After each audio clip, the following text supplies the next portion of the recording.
NASA വിക്ഷേപിച്ച Juno എന്ന പേടകം വ്യാഴത്തിൽ നിന്നും ഏകദേശം 9,000 കിലോമീറ്റർ അകലെ വ്യാഴത്തിന്റെ ഉത്തര ദക്ഷിണ ധ്രുവങ്ങളിലൂടെ പറന്നകലുന്നു. അതോടൊപ്പം തന്നെ വ്യാഴത്തിന്റെ ചില ചിത്രങ്ങളും ജൂണോ ഭൂമിയിലേക്ക് അയച്ചു തരികയുണ്ടായി.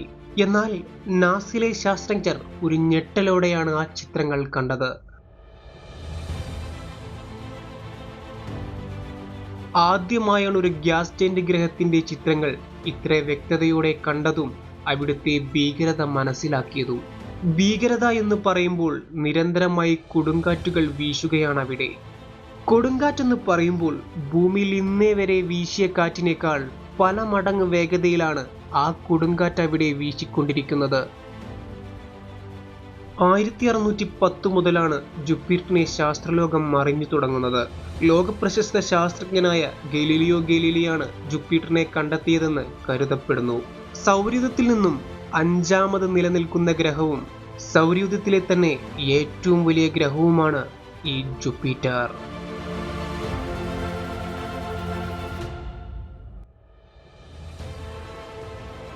നാസ ജൂണോ എന്ന മിഷൻ വിക്ഷേപിക്കുന്നു. സൗരയൂഥത്തിലെ മറ്റ് ഗ്രഹങ്ങളെപ്പറ്റി നാം കൂടുതൽ മനസ്സിലാക്കിയിട്ടുള്ളത് വിവിധ തരത്തിലുള്ള സ്പേസ് മിഷനുകളിലൂടെയാണ്. ഇത്തരം മിഷനുകളിലൂടെയാണ് സൗരയൂഥത്തിലെ പല ഗ്രഹങ്ങളെപ്പറ്റി നമ്മൾ ചിന്തിച്ചു വെച്ചതെല്ലാം തെറ്റാണെന്ന് തെളിയുകയും പിന്നീട് അവ എന്തൊക്കെയാണെന്ന് തിരിച്ചറിയുകയും ചെയ്തത്. 5 വർഷത്തെ യാത്രയ്ക്ക് ശേഷം 2016 ജൂണോ വ്യാഴത്തിന്റെ ഭ്രമണപഥത്തിൽ പ്രവേശിക്കുകയുണ്ടായി. വ്യാഴത്തിന് കരരൂപത്തിലുള്ള ഒരു കോർ ഉണ്ടോ എന്നതും അതോടൊപ്പം വ്യാഴത്തിന്റെ മാഗ്നറ്റിക് ഫീൽഡിനെ പറ്റി കൂടുതൽ അറിയുക എന്നതൊക്കെയായിരുന്നു ജൂണോ എന്ന പദ്ധതിയുടെ ലക്ഷ്യം. ജൂണോ എന്ന മിഷനിലൂടെ ശാസ്ത്രലോകം പല ഞെട്ടിക്കുന്ന അറിവുകളും വ്യാഴത്തിൽ നിന്നും മനസ്സിലാക്കിയിരുന്നു.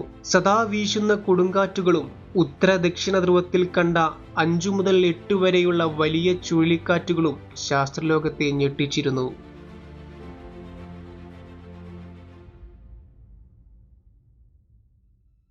ജൂപ്പിറ്ററിൽ ഹൈഡ്രജൻ, ഹീലിയം, അമോണിയം എന്നീ മൂലകങ്ങൾ ഉണ്ട് എന്ന് ജൂണോ ഉറപ്പുവരുത്തുകയും അതിൽ 90% ഹൈഡ്രജനും 9% ഹീലിയവും ബാക്കി 1% മാത്രമാണ് മീഥേനും കാർബൺ ഡയോക്സൈഡും അമോണിയവും മറ്റ് ജലകണികകളും അടങ്ങുന്നതെന്ന് ജൂണോ മനസ്സിലാക്കി.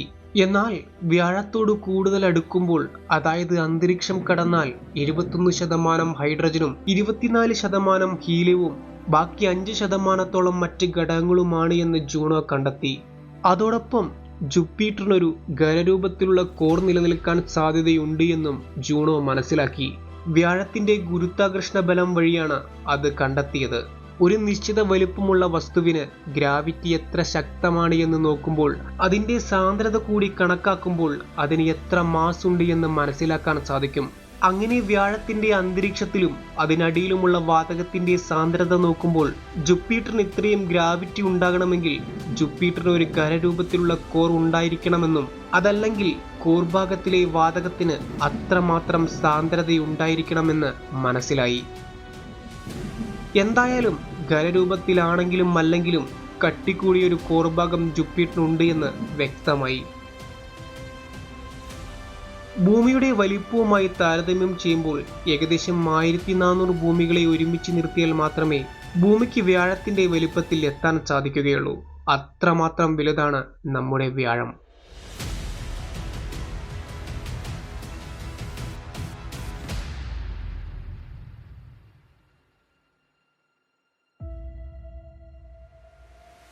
ഏകദേശം 1,42,984 കിലോമീറ്ററോളം വ്യാസം ജൂപ്പിറ്ററിനുണ്ട്.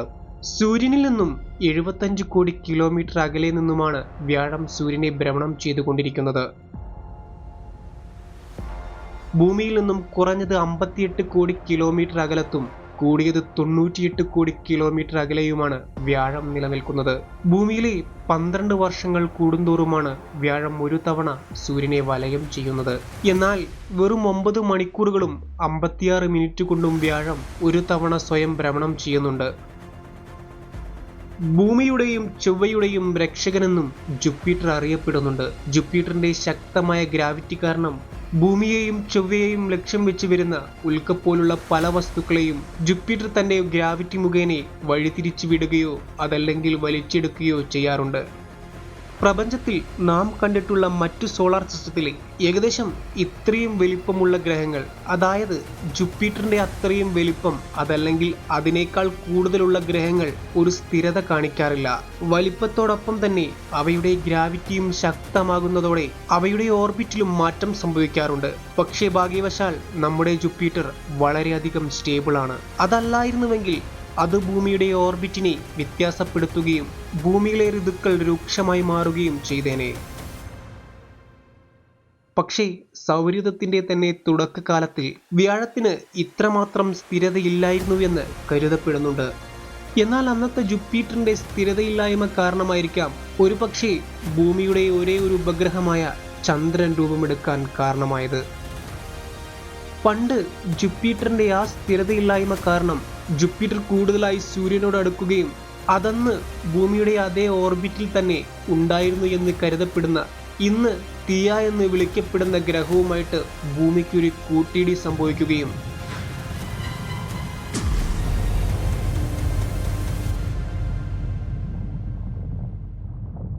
പിന്നീട് വർഷങ്ങൾ കൊണ്ട് ചന്ദ്രൻ രൂപമെടുക്കുകയും ഭൂമിയെ ഭ്രമണം ചെയ്യാനും തുടങ്ങിയെന്ന് കരുതപ്പെടുന്നു.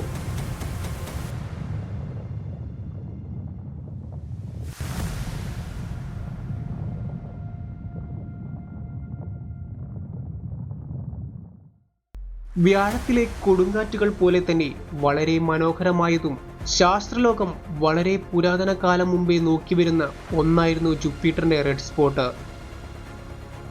പണ്ട് ഈ ഭാഗത്തെ ജൂപ്പിറ്ററിന്റെ ഐ എന്നാണ് വിശേഷിപ്പിച്ചിരുന്നത്.